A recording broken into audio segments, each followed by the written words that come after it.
Gastric problem, पेट में अधिक gas बनना आम पाचन संबंधी विकार है। इसमें जो लक्षण प्रकट होते हैं, पेट में दर्द या ऐंठन का होना, बार बार गैस का बनना, पेट फूलना या पेट का भारीपन हो जाना, सीने में जलन भी हो सकता है और इसमें डकारें अधिक आती है और अपच की भी संभावना बन जाती है और इसमें भूख भी कमी हो जाती है और कुछ मामलों में मछली या उल्टी की भी शिकायत होने लगती है। तो ये सब प्रमुख लक्षण है जो इसमें प्रकट होते हैं। इसके जो कारण है, तो तनाव और चिंता की वजह से भी आंत स्ट्रेच में हो जाता है, जिसकी वजह से उसकी क्रियाशीलता मंद हो जाती है, तो उसमें भी यह समस्या, गैस की समस्या हो जाती है और तनाव और चिंता वाले पेशेंट को गैस ज्यादा बनता है और कब्ज की वजह से भी यह समस्या हो जाती है। यदि आपका खान पान और जीवन शैली बेहतर नहीं है, तब पर भी यह समस्या हो सकती है। कुछ दवाएं, जैसे कोई लंबी अवधि से आपका दवा चल रहा है या दर्द का दवा आप बहुत अधिक ले रहे हैं, तो भी यह समस्या हो सकता है। संक्रमण में भी कभी कभी वायरल या बैक्टीरियल संक्रमण में भी यह समस्या पैदा हो सकता है। जो लोग धूम्रपान और तंबाकू का अधिक सेवन करते हैं, उनमें भी एक लंबे अवधि के बाद यह समस्या हो सकता है। अब चलिए बात करते हैं इसके प्रकार के संबंध में।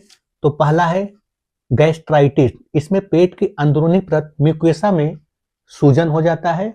यह दो ढंग से होता है, पहला एक्यूट, दूसरा है क्रोनिक। तो एक्यूट में अचानक लक्षण प्रकट होता है और क्रोनिक में दीर्घकालीन या धीरे धीरे यह समस्याएं पैदा हो जाती है।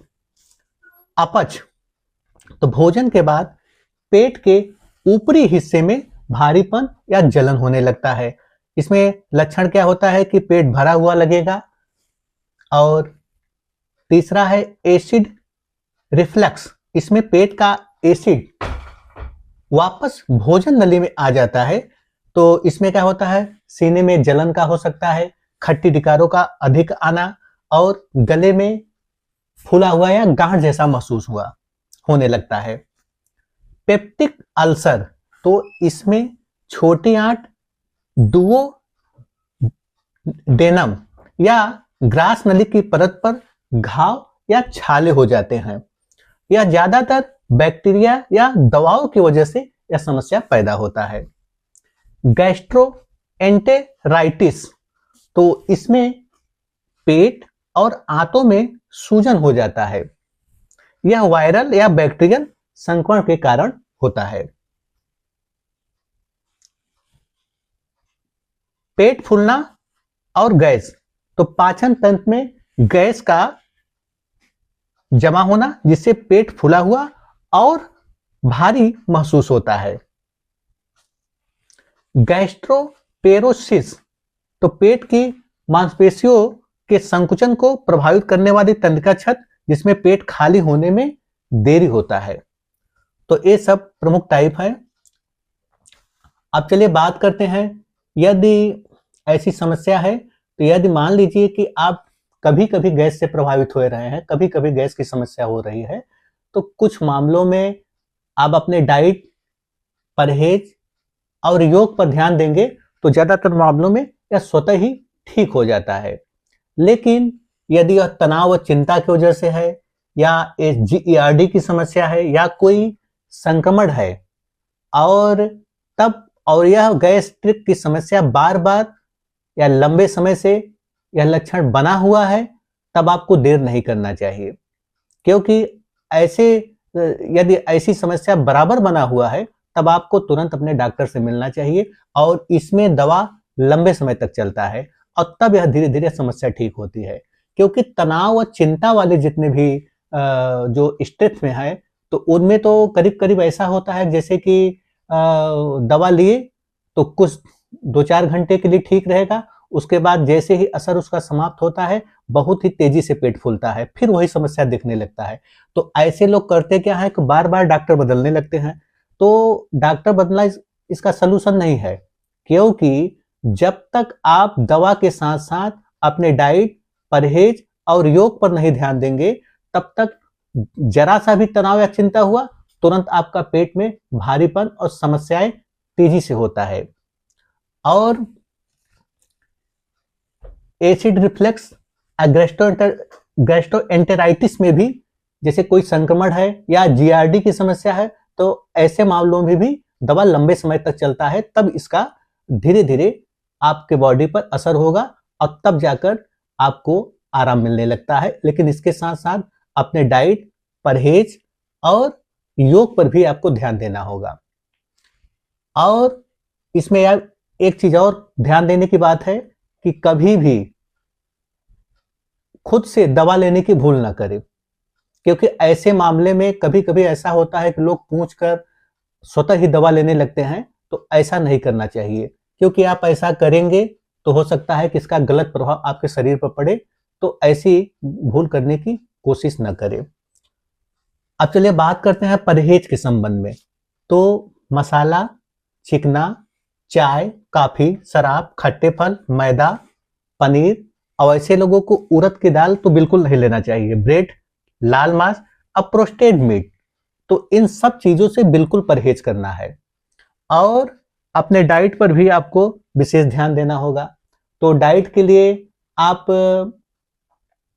कोशिश करिए कि सुबह के वक्त आप गुनगुना पानी लीजिए हल्का, और उसके आधे घंटे के बाद आप भीगा हुआ मूंग या चना या देसी बजरी जो भी उपलब्ध हो उसे भिगो लीजिए, और उसे नियमित आधी कटोरी आप सलाद के भी साथ ले सकते हैं, और कभी कभी गुड़ के साथ भी आप ले सकते हैं।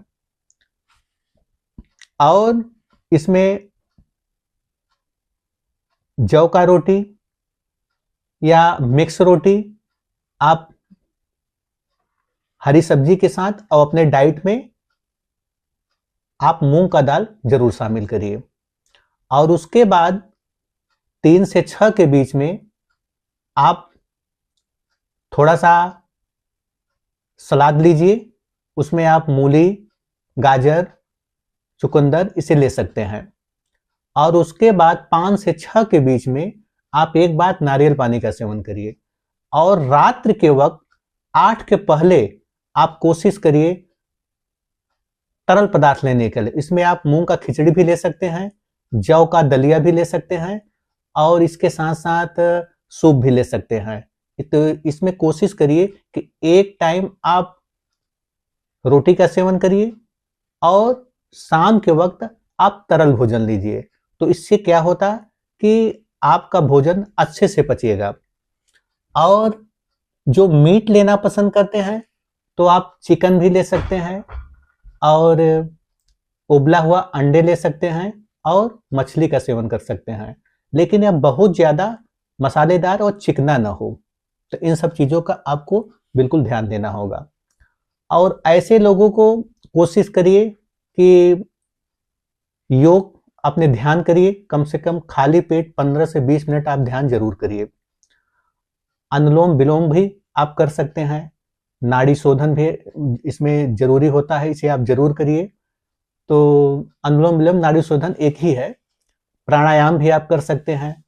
और इसके साथ साथ आप नियमित सुबह के वक्त आधे घंटे आप जरूर टहलिए, क्योंकि आप जब तक टहलेंगे नहीं तब तक आपका दवा भी लेंगे तो भी उतना प्रभाव आपके शरीर पर नहीं दिखाई पड़ेगा। तो इसलिए शारीरिक वर्क इसमें बहुत जरूरी है।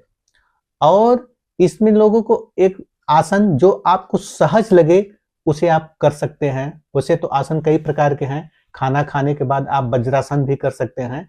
तो ऐसे जितने भी आसन जो आपको सहज लगे तो उसे आप कर सकते हैं। लेकिन यदि समस्या ज्यादा है, जैसे तनाव या चिंता या कोई संक्रमण की वजह से अगर समस्या पैदा हो रहा है, तो ऐसे मामलों में लोगों को डॉक्टर के सलाह के बाद ही कोई आसन व योग करे।